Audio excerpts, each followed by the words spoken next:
A big part of the George Zimmerman verdict discussion has been about stand your ground laws and how race may have played a factor. President Obama took it a step further when he broke his silence in a rare unscripted speech at the White House.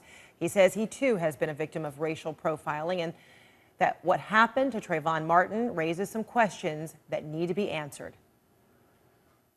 I just ask people to consider, if Trayvon Martin was of age and armed, could he have stood his ground on that sidewalk?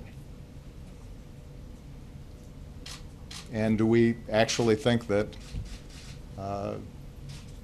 he would have been justified in shooting Mr. Zimmerman, who had followed him in a car, because he felt threatened? And just days earlier, Attorney General Eric Holder addressed the nation's oldest civil rights group, telling the NAACP that stand your ground laws need to be changed.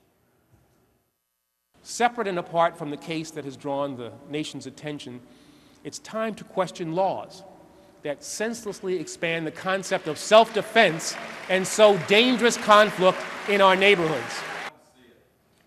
Joining me now is a man who once had Holder's job. Alberto Gonzales led the Justice Department under President George W. Bush. He's now a lawyer with the Nashville-based Waller firm. Mr. Gonzales, Judge Gonzales, good to see you. It's good to be in Atlanta. How closely had you been watching the George Zimmerman trial?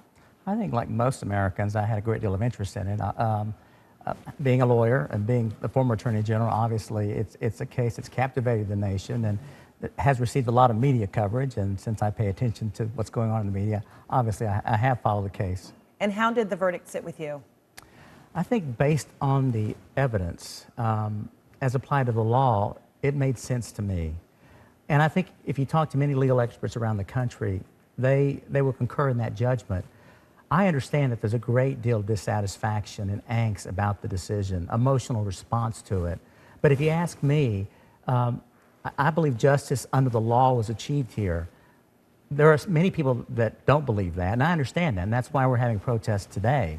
But I think President Obama got it right when he spoke about this the first time, which is, we are a nation of laws and the jury has spoken. And that is exactly what happened here. But this second time then when he spoke and he says it is time for perhaps the Justice Department or for Americans to reevaluate the stand your ground law. He asked the question, you know, if Trayvon Martin had been of age and was armed, would he be able to stand his ground? And then you've got Eric Holder who says the law needs to be changed. Do you concur with what the President and Attorney General have said? I'd like to see the statistics about whether or not stand your ground laws in these various states actually encourage violence. I'd like to see that. If the numbers bear that out, I think they should be shared with state legislatures around the country, and there should be a debate within these states as to whether or not this represents good policy. I don't blame the Attorney General for coming out and speaking about this issue. He is, in fact, the chief law enforcement officer of this country, and I think he has an obligation to speak about law enforcement policy. So I have no problem with that. And in the end, I understand that President Obama coming out and speaking, he is the first African-American president in this country. And within the African-American community, there's a great deal of dissatisfaction with this outcome. And I think it was appropriate for him to come out and speak about this.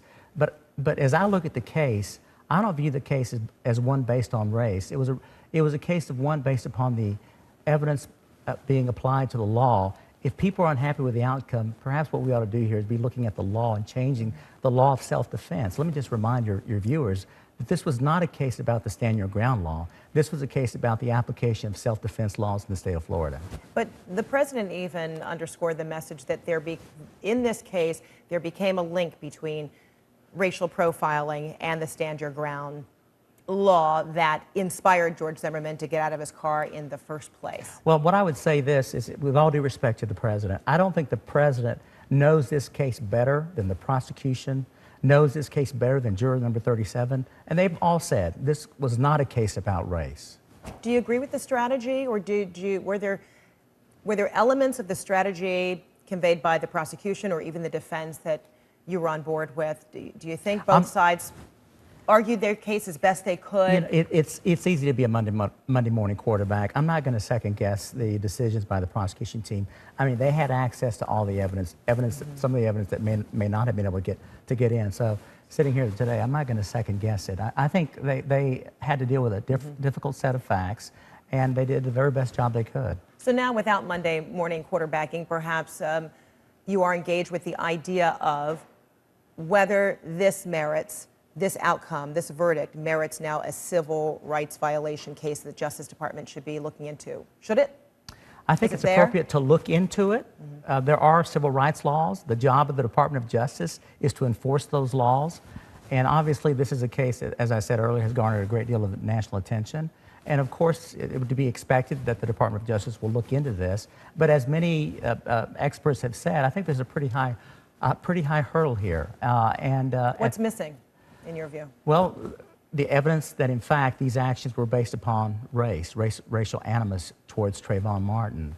We can all speculate about that, but is there evidence? Because at the end of the day, this is something that the Department of Justice will have to prove in a court of law, standards of evidence that will have to be met. And so I don't know whether or not that standard can be met here. And before I let you go, was there a message or a moment from the President's address that really did resonate with you, or one you think Americans as a whole can learn from? Well, about being profiled. I mean, I'm a Hispanic. George Zimmerman is a Hispanic. And so we understand that there is still discrimination and profiling that occurs in this country. And I think it is appropriate to have a discussion about race. I think that is perfectly appropriate. But again, I don't know whether or not this case should be connected to the racial profiling, because again, you've got the prosecution saying it was about racial profiling, juror number 37 saying it wasn't about racial profiling. But again, I think it is appropriate for the President to talk about race as a national dialogue and a problem that still exists today, that we've made significant progress, but there's more that can be done. All right, Judge Alberto Gonzalez, thanks so much. Thanks for Pleasure having me. meeting you. Thanks for Appreciate it. having Thanks me. for being here in Atlanta today.